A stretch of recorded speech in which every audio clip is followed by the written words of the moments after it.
Aujourd'hui, on se plonge dans la vie d'un personnage qui a marqué la fin du XXe siècle au fer rouge, Saddam Hussein. Oui, et les sources dont on dispose nous emmènent bien au-delà de l'image un peu figée du dictateur que tout le monde croit connaître. C'est ça. Elle nous raconte une histoire, en fait, celle d'un parcours rempli de moments incroyablement dramatiques, des moments qui ont façonné son destin, bien sûr, mais aussi celui de tout le Moyen-Orient. Exactement. Notre objectif, c'est vraiment de comprendre cette trajectoire.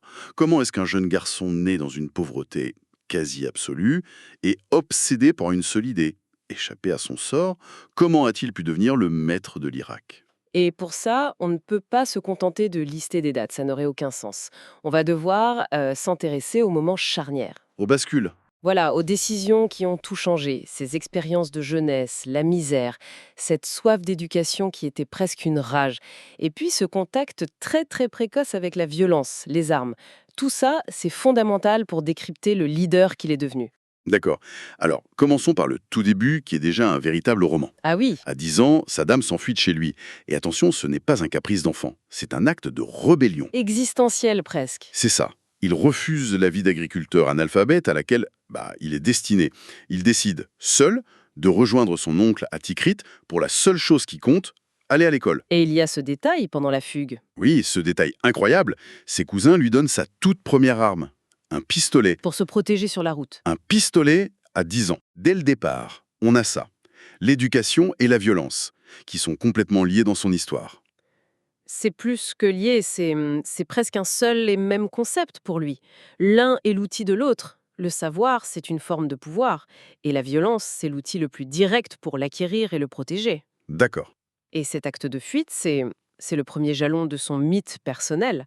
C'est une histoire qu'il adorera raconter plus tard. Celle de l'homme qui se fait tout seul. Exactement. L'homme qui affronte seul son destin. Et ce pistolet, c'est la métaphore parfaite de toute sa vie. La force brute au service d'une ambition dévorante. C'est donc une sorte de propagande personnelle avant l'heure qu'il se raconte à lui-même autant qu'aux autres. Absolument. C'est la construction d'un personnage. Et ce personnage, on le retrouve quelques années plus tard, dans les années 50, à Bagdad. La ville est en pleine effervescence politique à ce moment-là. Complètement. Lui, il est jeune, il est toujours aussi pauvre, et il est aspiré par le grand mouvement de l'époque, le nationalisme arabe. Il rejoint le parti Baas, et là, il trouve une famille, une idéologie.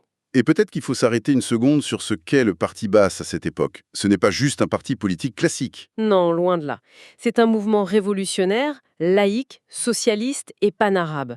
Son but, son idéologie, c'est la renaissance du monde arabe. Et ses ennemis, ce sont... Pour le Baas, les obstacles sont clairs. Les monarchies, jugées décadentes, l'influence occidentale et toutes les divisions religieuses. Saddam plonge là-dedans corps et âme.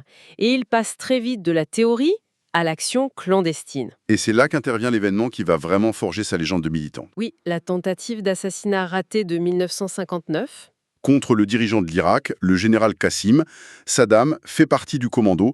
L'opération tourne mal, il est blessé à la jambe, mais au lieu de se rendre, il s'enfuit. Et cette fuite, elle est encore plus folle que la première. C'est une véritable épopée. D'abord, il se cache. La légende dit qu'il s'extrève à balle lui-même avec un couteau. Ah oui, ça fait partie du mythe. Totalement. Son oncle découvre son implication en voyant aux infos qu'il portait sa veste pendant l'attentat. Et après, c'est la cavale, hein. Il achète un cheval, il traverse le pays et il finit par traverser le Tigre à la nage en pleine nuit pour passer en Syrie. C'est un scénario de film, quoi. Donc un échec cuisant qui aurait dû signer la fin de sa carrière devient en fait son plus grand titre de gloire à ce moment-là. C'est tout le paradoxe. Politiquement, c'est un fiasco total. Mais pour son image personnelle, c'est une victoire. Il n'est plus un militant anonyme. Non. Il est le survivant, le dur à cuire qui a défié le pouvoir et qui lui a échappé. Il a prouvé son courage, sa loyauté et surtout cette capacité de survie presque surhumaine. Cette image de héros va le propulser. Après un exil en Égypte, il revient en Irak. Et là, son ascension s'accélère. On arrive au moment décisif, le coup d'État de 1968. Le parti Baas prend enfin le pouvoir. Mais pas tout seul. Il est en coalition avec d'autres officiers. Et le poste de Premier ministre revient à un certain Abdelrazak Al-Naïf, qui n'est pas du parti. Et ça, pour Saddam et la ligne dure du Baas, c'est inacceptable. Inacceptable. Le pouvoir, ça ne se partage pas. Ils ont le sentiment qu'on est en train de leur voler leur révolution.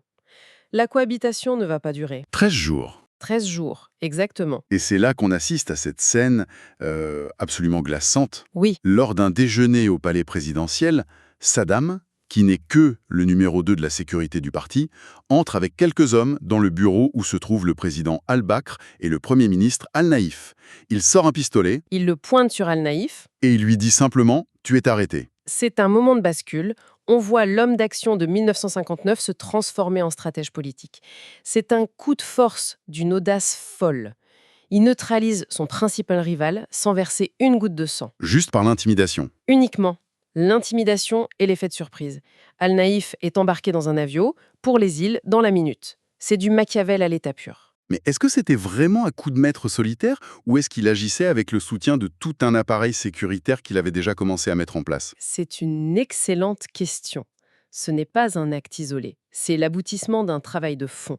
Depuis son retour, Saddam a été chargé de construire les services de sécurité du parti. Ah d'accord. Il a placé ses hommes, des gens de son clan, de sa région, à des postes clés. Au moment de cette confrontation, il n'est pas seul. Derrière son pistolet, il y a déjà la force d'une organisation qui lui est totalement loyale. Une fois le pouvoir consolidé, avec lui comme vice-président, mais en fait véritable homme fort du régime, il se lance dans des projets de modernisation à grande échelle. Et là, on voit une autre facette du personnage. Oui. D'abord, la nationalisation du pétrole en 1972. Un geste politique majeur. C'est un défi frontal aux compagnies occidentales. Un acte de souveraineté qui a un écho immense dans le monde arabe. Il se positionne en leader anti-impérialiste. Et avec cet argent du pétrole, il finance son deuxième grand projet, l'alphabétisation Une campagne massive. massive. Et Source de l'époque affirme qu'en 1982, l'analphabétisme a été quasiment éradiqué en Irak. Mais là encore, un peu comme pour sa propre éducation, il y a une double lecture. Ce n'est pas juste de la philanthropie. Absolument pas. Cette campagne d'alphabétisation, ce n'était pas que de la modernisation. C'était un outil de consolidation du pouvoir. Comment ça? En apprenant à lire aux Irakiens, le parti Baas leur apprenait aussi son idéologie. L'école devenait le principal vecteur de la propagande du régime.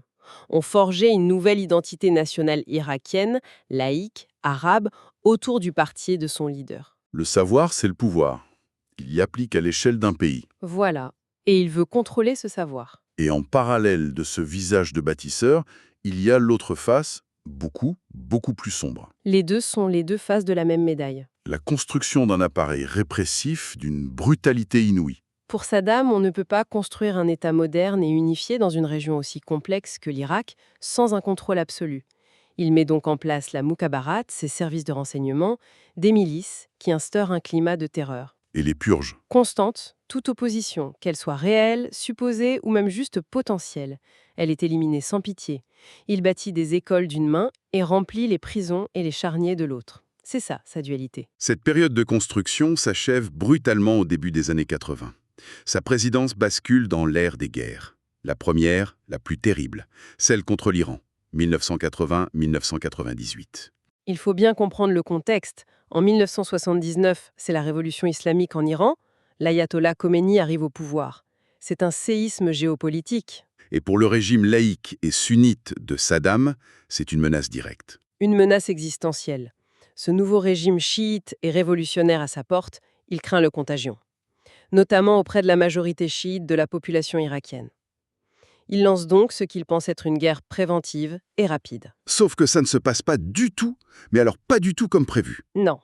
Cette guerre rapide va durer 8 ans Oui. et faire près d'1 million de morts. C'est une boucherie. Une boucherie qui rappelle la Première Guerre mondiale. Guerre de tranchées, attaque au gaz chimique, contre les Iraniens, mais aussi contre les Kurdes irakiens à Al-Abja. C'est une guerre totale. Et pendant ce temps, lui, il consolide son pouvoir, son image. Ah oui. Il devient le chevalier de la nation arabe, le rempart laïque contre le fanatisme persan, et il est financé massivement par les monarchies du Golfe, l'Arabie saoudite, le Koweït, qui sont terrifiés par Khomeini. Et c'est là que l'ironie de l'histoire est tragique. À la fin de la guerre, en 88, l'Irak n'a pas vraiment gagné, mais n'a pas perdu non plus. Le pays est surtout complètement exsangue, ruiné, Et endetté jusqu'au cou. notamment auprès du Koweït. Exactement. Et cette dette colossale, ça devient le germe du conflit suivant. Saddam a le sentiment d'avoir sauvé toutes ces monarchies de la révolution iranienne. Pour lui, sa dette devrait être annulée. Mais ça ne s'arrête pas là. Non. Pire, il accuse le Koweït de mener une guerre économique contre l'Irak en dépassant les quotas de production de pétrole, ce qui fait chuter les prix et empêche l'Irak de se reconstruire. La tension monte et ça mène tout droit à l'invasion du Koweït en août 1990. Vu de l'extérieur, ça semble être une folie pure, une erreur de calcul monumentale. C'est la question à 1 million. Il y a plusieurs facteurs. D'abord, l'hubris, l'orgueil démesuré. Il sort de 8 ans de guerre, il dirige la 4e armée du monde, il se voit comme un grand leader. Il se sent intouchable. Voilà. Ensuite, un sentiment d'injustice et de paranoïa. Il est convaincu que le Koweït et les Américains cherchent à l'affaiblir. Et enfin, une lecture complètement erronée de la politique internationale. Il sous-estime totalement la réaction américaine. Ce qui mène donc à la première guerre du Golfe en 1991, une coalition internationale menée par les États-Unis qui libère le Koweït et décime l'armée irakienne en quelques semaines. C'est le début de la fin pour lui sur la scène internationale. Un tournant. L'Irak est mis au banc des nations, soumis à un embargo dévastateur pendant plus de 10 ans.